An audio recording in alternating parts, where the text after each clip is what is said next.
Police Department and the Georgia Bureau of Investigation are looking for a gray 2007 Volkswagen Jetta, Georgia tag RBD 620.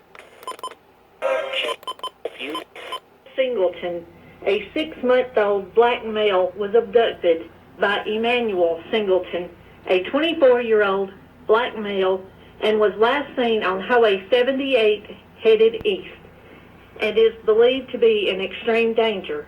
If you have any information on the whereabouts of Noah Singleton or the gray 2007 Volkswagen Jetta, Georgia tag RVD 6200, please dial 911.